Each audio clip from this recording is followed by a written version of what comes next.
if you say it's okay to suffer poverty and humiliation now, anyway, you will enjoy plenty and satisfaction in heaven.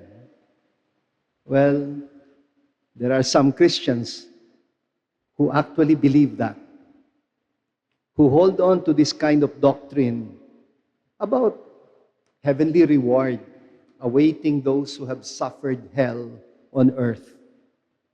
Yun ba yung tinuturo ni Jesus in the Beatitudes that we've just read today, as presented by St. Luke? And my answer is no. No. Is he presenting a notion of heaven that assures us of an automatic retribution in the hereafter, a reward in heaven for those who have been punished in the here and now? Is this about punishment in the hereafter for those who have been rewarded in this world? Wrong. You don't even need a God kung ganyan kasimplistic ang religion. It makes divine justice almost automatic. And that kind of thinking is actually heretical. Automatic justice.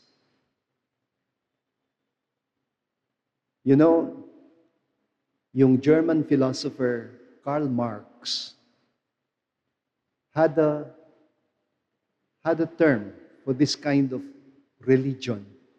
Ang tawag niya ay the opium of the people, a kind of spiritual drug that enables people to accept and endure any suffering and humiliation in this world. Para bang may anesthetic effect, parang anesthesia, pampamanhid on people who suffer abuse. Minsan may nagtanong sa akin o nag-request ng prayers para daw sa successful surgery ng kanyang tatay. And he texted with a tone of desperateness as if his whole life depended on it. When he texted again to thank me for the apparent success ng surgery, naku, abot-abot ang pasasalamat niya as if he owed me the whole world. But just about a day or two later, nagkaroon ng komplikasyon. The recovery process took a turn for the worse. Ngayon, nagre-request ulit siya ng panalangin. And when it became clear to him na wala na talagang chance for recovery, ang bilis ding nagbago ng disposition niya to quiet resignation, describing in a seemingly detached way how death was gradually creeping in to claim his dad. Namangha talaga ako at his sense of equanimity. What does it take to handle emotionally charged moments like these in life? And my answer is, kailangan natin ng spiritual intelligence.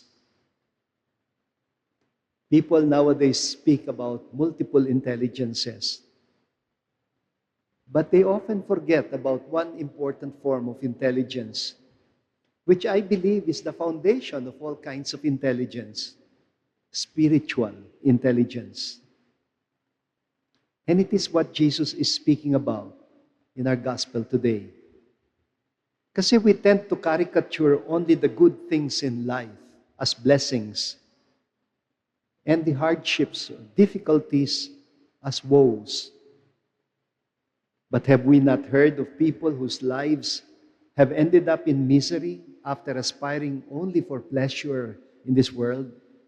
And other people who, by enduring life's miseries, have matured and have learned to live life with peace and joy?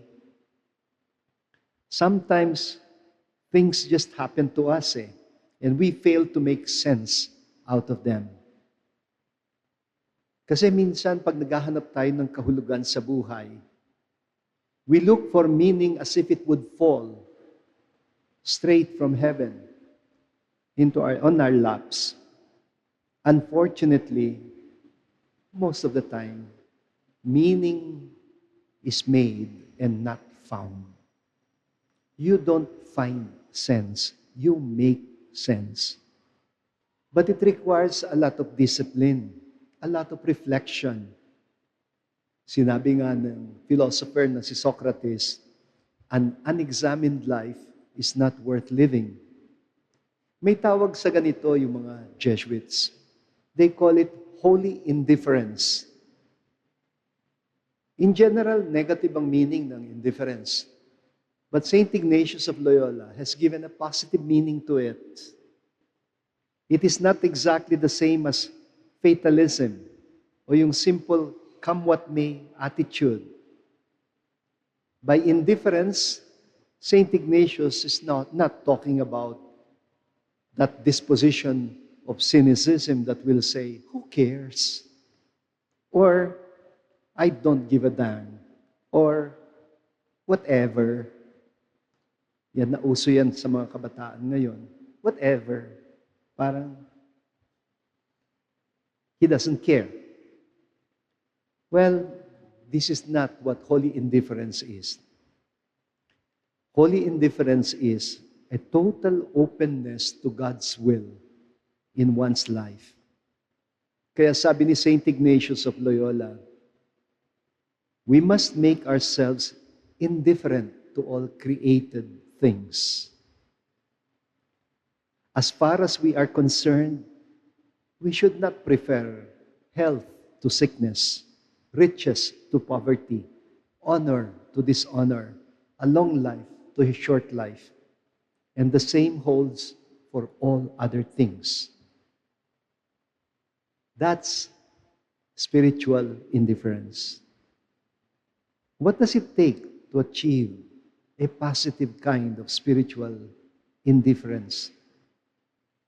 Well, sabi ni Ignatius, it takes extraordinary grace, limitless patience, as well as a firm purpose and determination of the will, an unreserved trust in divine providence.